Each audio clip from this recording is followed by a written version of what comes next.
In this part of the unit on Introduction to Electronics, we're going to focus on what are called logic gates.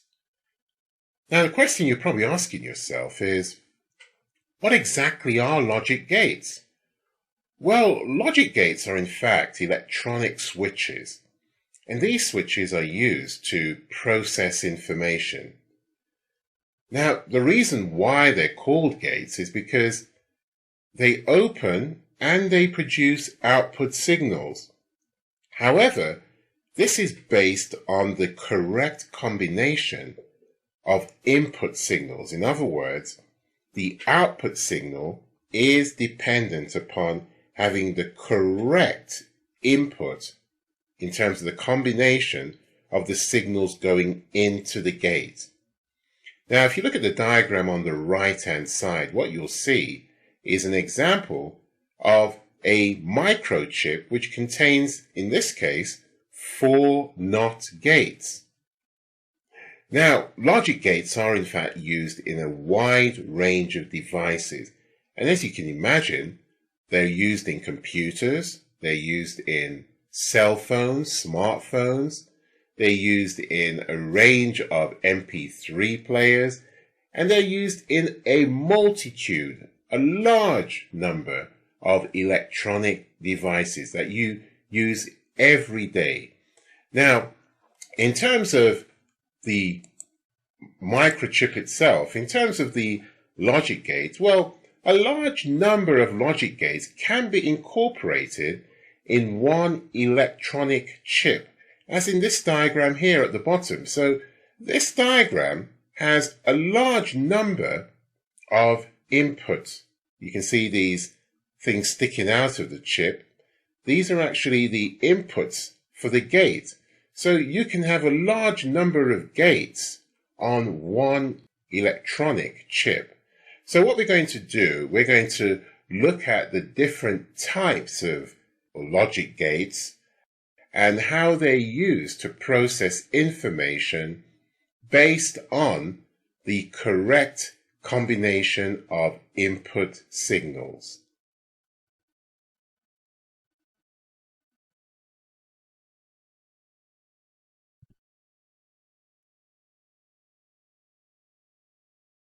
So let's begin by looking at one of these logic gates. And the first one that we're going to have a look at is in fact the AND gate. And this is sometimes given as the expression AND gate. Now the AND gate has 2 inputs, and these inputs are A and B, and they also have 1 output. Now the output is only high when A and B are high. In other words, A and B have to be high in order for the output to be high. Now in this diagram here, you can see an example of how we would use a logic circuit. In fact, this is the AND logic circuit. And you can see it's quite a simple one, just to illustrate the point in terms of the importance of the input signals. So here we have 2 input signals, and in fact, we're representing the input signals as these switches. So let's say, for the sake of argument, we have these 2 switches here. Let's call this one switch A, and let's call this one switch B. And let's say that the output is going to be when the light bulb lights up. So when the light bulb lights up, then that will be a high output. And that will be based on having the input A being closed in terms of the switch, and the input B being closed in terms of the switch. So we can say that when A and B are high, that means when the switches are closed, then the output is also going to be high. Now we can represent this in terms of electronic symbols by using 0 and 1. And this particular table is called a truth table for an AND gate. And you can see that in this particular truth table, if the input A, in other words switch A, if that is not closed, in other words if it's 0, and if the input B, which is switch B, If that is 0, then you can see how the output would be 0, because if neither one of switches A and B are closed, in other words, if they're 0, then you can see that the output would be 0, because obviously in this case, current won't be able to flow around the system if one of the switches is closed and the other switch is closed. Now let's say, for the sake of argument, that we have the switch B, this one here, let's say that switch is closed. In other words, we say that the input is 1 indicating that the switch is closed. But let's say that switch A is open, it's not closed, so we indicate that as 0. Therefore, according to the truth table, your output would be 0, which makes sense from this circuit diagram, because here you can see that if this switch, for example, is open and this switch is closed, it's not a closed circuit, so you won't get the light bulb lighting up. The output will be 0. And similarly, if we switch it round and we say, let switch A now be closed, that's input A, represented by 1, and let switch B now be open, that's input B, represented by 0, then again you can see that there won't be any current flowing through the circuit, so the light bulb will not light up. The output will be 0. And then finally, in terms of the truth table, you can see how important it is now that in terms of input A, which is this switch here, if that switch is closed, indicated by 1, and if switch B is closed, indicated by 1, then we would get an output of 1. In other words, the light bulb would indeed light up. So this is an example of what's called a AND gate. Okay, and we represent the circuit symbol for an AND gate as in this diagram here. We have this sort of symbol here, and we have two inputs, A and B, and we have the output. Sometimes they may give you a letter for the output like C, but this is the output. So in other words, for the truth table for an AND gate is that the input A and the input B must be high. That means they must be 1 in order for you to get an output which is high, which also is equal to 1. So that's your example of an AND gate.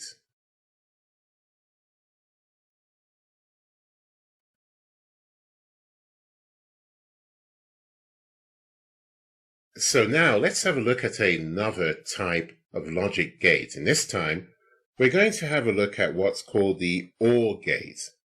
Now in this case you can see that the OR gate has two inputs.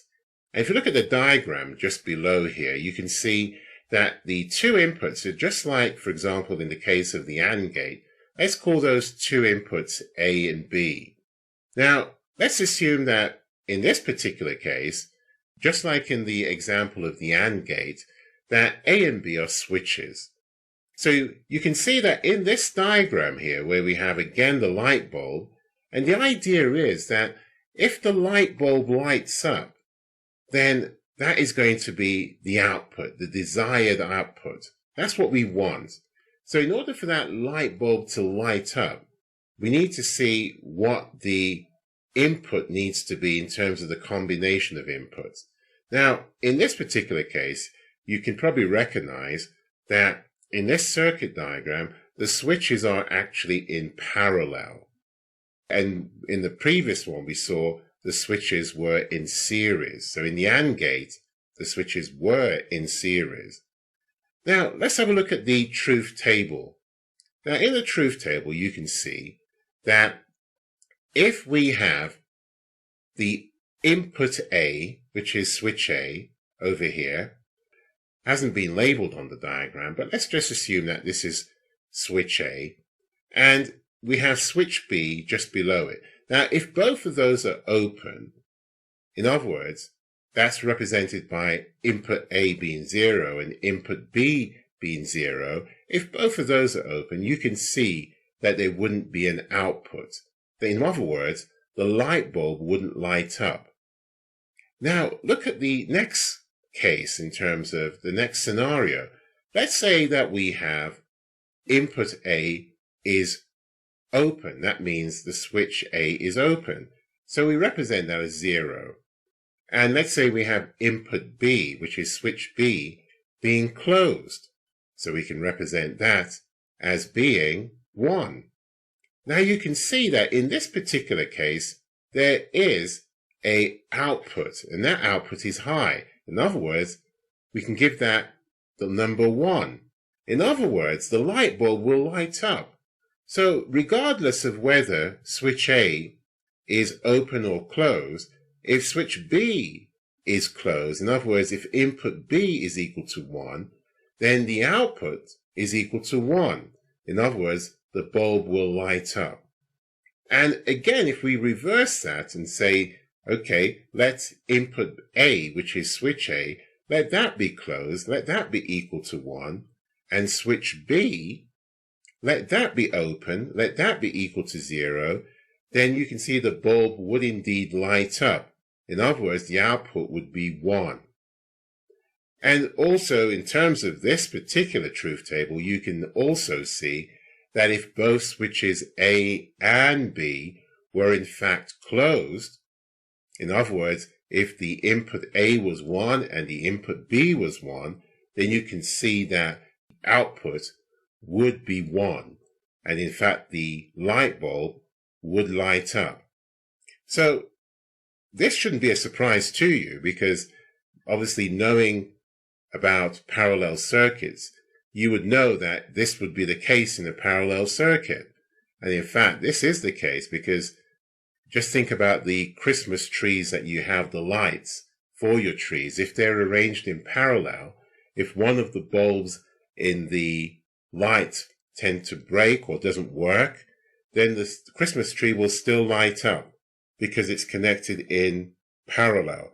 But if you had a Christmas tree light which was in series, for example, and one of the bulbs on that light, blue, wasn't working, then none of the bulbs would work. And that would be indicative, that would be the case with, say, AND gate.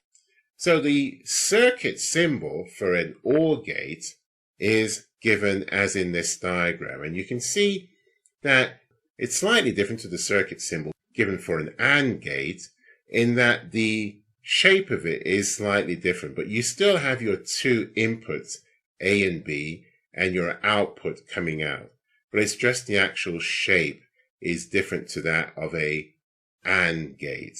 Okay, so this is the OR gate, and this is the truth table for the OR gate.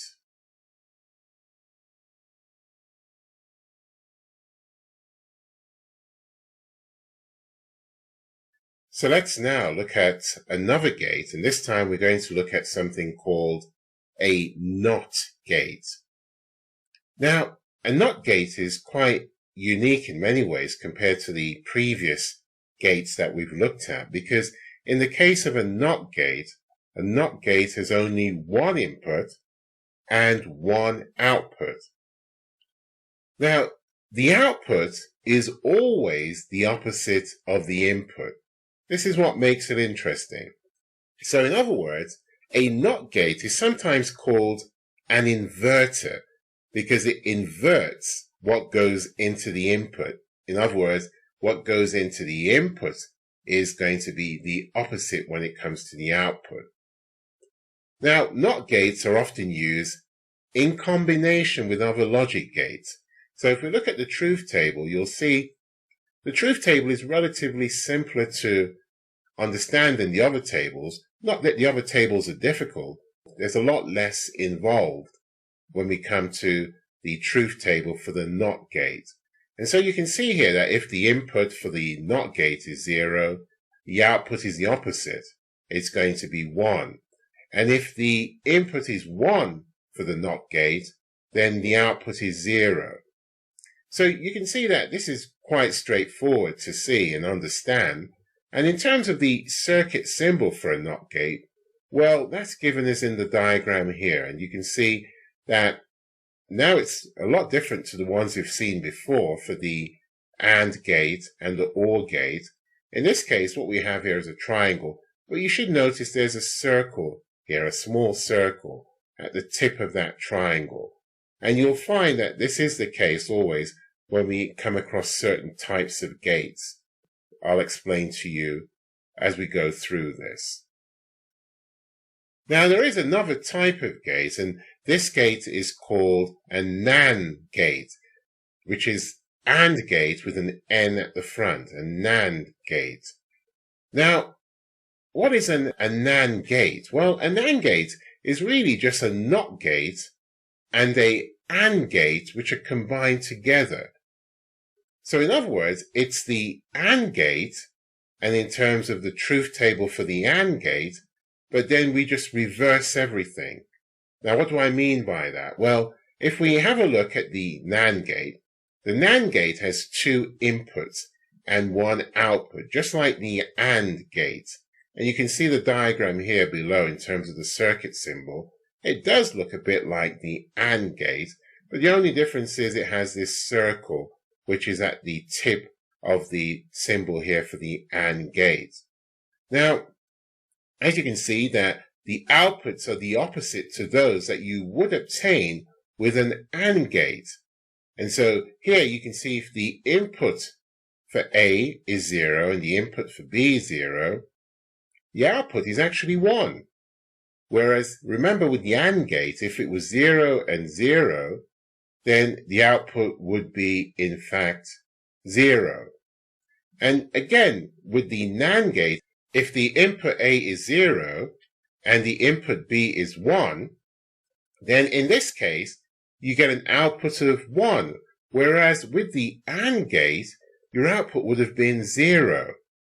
And the same with this one here in terms of the input A being 1 and the input B being 0.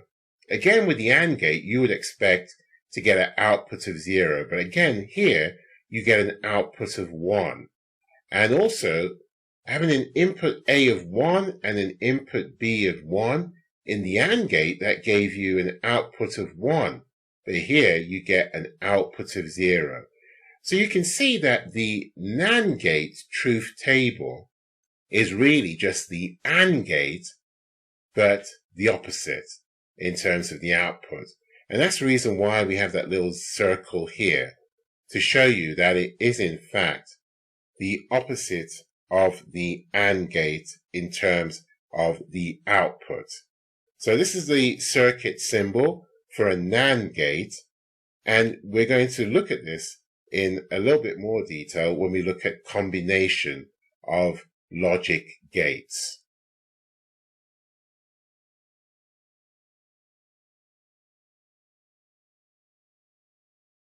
So let's now turn our attention to another type of gate, and we're going to consider the NOR gate. Now, in fact, the NOR gate is a NOT gate and a OR gate which are combined together. And in fact, a NOR gate has two inputs and one output. And the outputs are the opposite to those that you would expect with a OR gate. In other words, the outputs are really the reverse of the outputs for the OR gate. Now, if you look at the truth table, you can see how this is the case. So, for example, input A, if that is 0, and input B, if that is 0, then with the OR gate, that would have been 0. Now, with the NOR gate, it's actually the opposite. It's 1. And if you look at the OR gate in terms of the input A being 0 and the input B being 1, now with the OR gate, that would have been 1 with the output. But now with the NOR gate, that is actually 0. And similarly, with the OR gate, if the input A had been 1 and the input B had been 0, with the OR gate, the output would have been 1. And with the NOR gate, the output is now 0. And finally, with the OR gate, if the input A had been 1 and the input B had been 1, then the output would also have been 1 for the OR gate, but for the NOR gate, it's 0. So here you can see in the truth table that these outputs are the opposite to those that you would obtain with an OR gate. And you can see here that the symbol for the NOR gate is essentially just the OR gate symbol, but with this circle at the tip of the symbol for the OR gate. Now let's have a look at what happens when you combine logic gates. Now, as a rule, logic gates are normally used in combination in circuits. So consider a system in which we have a heater, and the heater is turned on when it is cold and light. In other words, here we have the input for this heater to turn it on is when A is cold and when B indicates that it's light. Now, in other words, we want the heater on during the daytime and we want it on when it's cold. So the system must also have a master switch, which is C, and that allows the system to be switched on. So we need to have a switch to switch on the system as well. So this would be the logic gate. Now, to work out the truth table, the output of the AND gate D must be calculated. So here we have an AND gate as the input going in to this particular output D. So we must calculate the output of the AND gate. In fact, we must calculate D. Let's draw the truth table for this. So what we're going to do, we're going to put in the inputs for A, B, and C, and then we're going to have a look at the outputs for D, which is then going to be the input into this gate, and E is going to be the output. So let's have a look at this.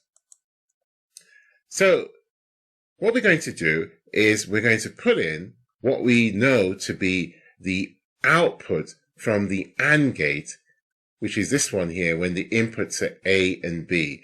So in other words, if A and B are 0, we know, for example, that D will be 0. And if C, let's assume that the master switch in this case is C, and C in this case is going to be 0. And the output of D, assuming that A and B are 0, is going to be 0. So that means if the master switch is not turned on, then what's going to happen in terms of the output at E? Well, let's have a look. Well, the output at E is going to be 0. Now, if the input of A and B are 0, that means whenever it is hot, A is going to be 0. Whenever it's dark, B is going to be 0. Then if C now is turned on as the switch, then what will happen is that if the switch is turned on, then what will happen, because D is 0, the output from the AND gate is 0, when A is 0 and B is 0, then the output for E is going to be 1 because we've turned the switch on. Despite the fact that it's not cold and it's dark, because we've turned that switch on, then in a sense that overrides everything and that turns on the heater. So we get an output of E being equal to 1. Now, look what happens when A is 0. That means A is not cold. A is warm. But B is light. So it's during the daytime, but it's still not cold. It's warm. In other words, we have 0 for A. And therefore we can see that the output in terms of D will be 0 in terms of the AND gate. But now let's assume for the sake of argument that we don't turn the switch on. So despite the fact that B is 1, in other words, it's light, because we haven't turned the switch on at C, that's 0, then the output is going to be 0 for E. Now, look at the scenario now where we have A is 0. That means it's not cold. B is 1. That means that it is light. And let's say that we turn the switch on at C. Now, D is going to be 0 from the AND gate, but because we've turned on the switch at C, then we have an output of E being equal to 1. Because what we've done, we've used the master switch. Now, again, let's go back to A again. If A is 1, that means it is cold. And if B is 0, that means that it's dark. And if C is 0, that means we haven't turned on the master switch. We know that D is going to be 0 because from the AND gate, the output from D will be 0.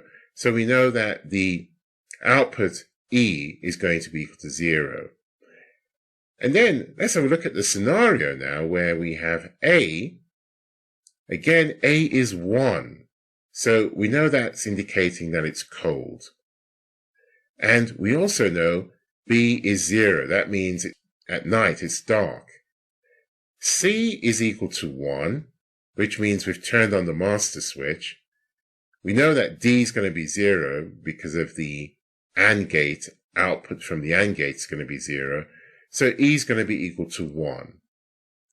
And then when we look at the last two now, if we look at this particular scenario where we have the fact that A is 1, indicating it's cold, B is 1, indicating that it's light during the daytime, C is 0, that means we haven't used the master switch, it's not turned on, but we know that D is going to be equal to 1 because we know that the AND gate is going to produce an output of 1.